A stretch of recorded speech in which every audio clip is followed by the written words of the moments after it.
Hey, welcome back to the Paranoia Kitchen. Today we got a special treat. We're going to be doing some applesauce, about 10 pounds of apples, and then we're going to can them up for storage. So, let's get started.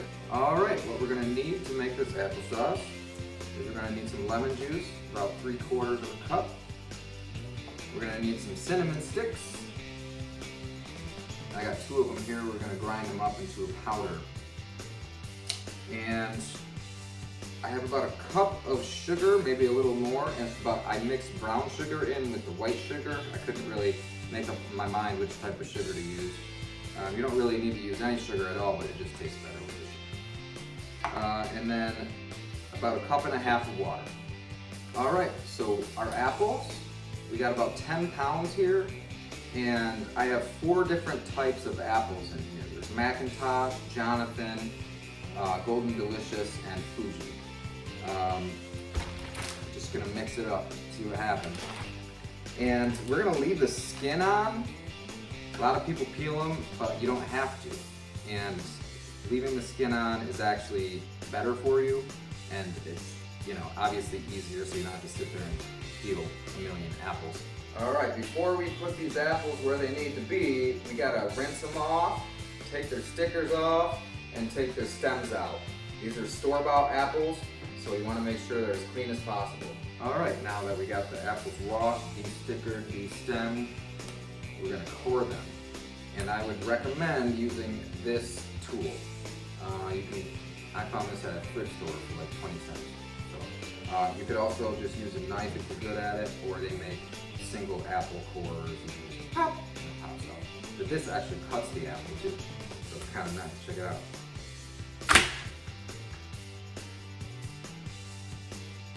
Sacred geometry right there. All right, let's do it.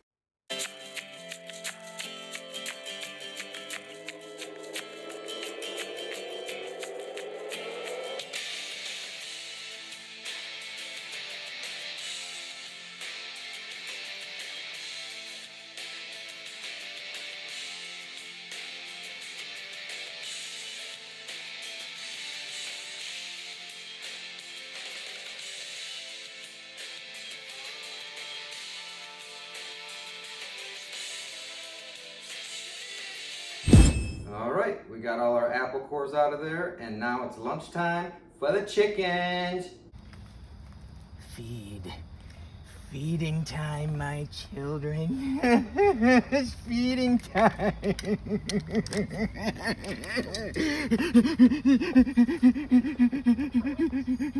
It's feeding time. All right, now that the birds are fed, we're gonna go ahead and mix the sugar in the big pot where we just put all the apples. Make sure it's a nice big pot. Then we're gonna put the lemon juice in.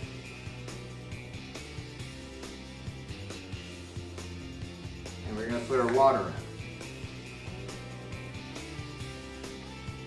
And basically, we're gonna steam that for about 20 minutes. And they're gonna get soft, and then I'll show you the next step in a second. All right, these have been on for about 20 minutes, and they're looking pretty good. I'll grab a spoon here and kind of show you.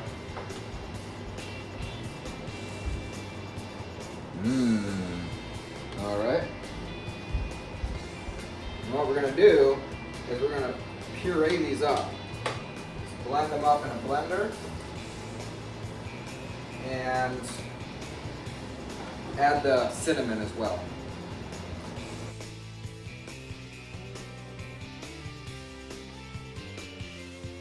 All right, so you're gonna have a couple loads worth if you do 10 pounds of apples. I'm just gonna pour them right into the mason jars to get them ready for canning. So make sure the jar's clean, and this sauce is gonna warm up this jar pretty good.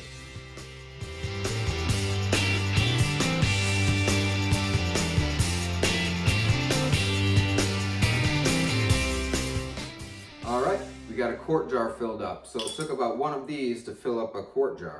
And that just depends on the size of your blender, but we're gonna go ahead and throw the lid on of the mason jar.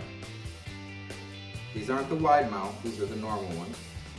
And then the ring on over it, and remember, it's, you turn it until you feel resistance, and then you do a 1/4 of an inch turn more.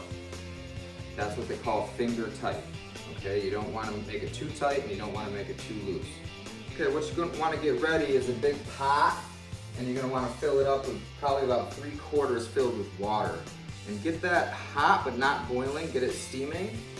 And I have like a little basket thing in here, so I can lift the jars up when they're done. And this is called water bathing. Now, pressure canning is for low acidity foods. Water bathing is for more high acidity foods. Lots of fruits, most fruits. And if it doesn't have a high acidity, you can add lemon juice to it and make it a high acidity food. So basically, we want to put these jars in here, but the jars need to be completely submerged with water. That's why I said put it up to about 3/4 full. And the weight of the jars and the volume will do the rest.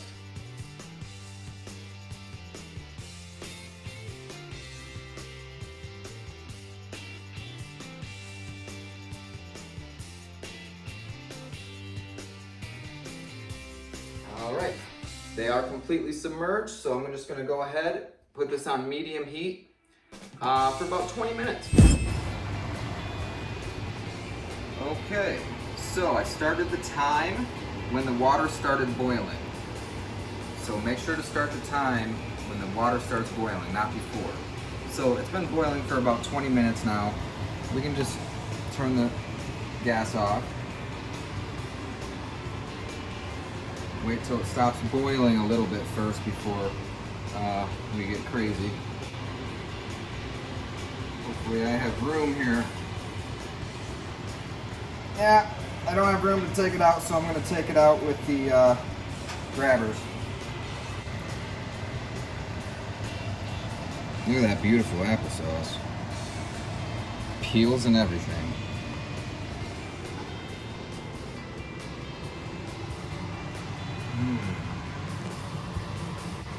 This is when the jars start sealing. When the heat mixes with the room temperature, you're gonna start hearing that pop, pop, pop. That's a good sign. That means it's sealing. I think this one might have already sealed. I can't tell yet.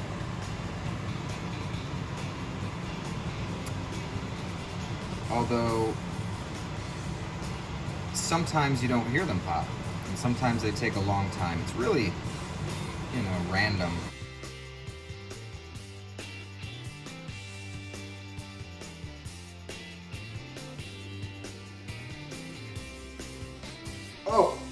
Oh, this is the cooking show. This is...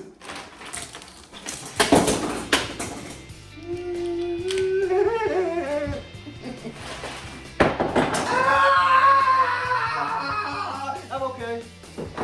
Anyway, all right, we're all done here, pretty much. Our jars are sealing. Remember that you can tell they're sealed when you click on them with a spoon. And they go tink, tink, tink. If you click and it goes cluck, cluck, cluck, you know they're not sealed. You can also tell because there's like a little bump in the middle of the lid that still popped up. So yeah, just remember, 20 minutes on the stove boiling. High acidity fruit, water bathing. Make sure to follow that rule because botulism. And we thank you for joining us on another episode of Paranoia Kitchen. Later.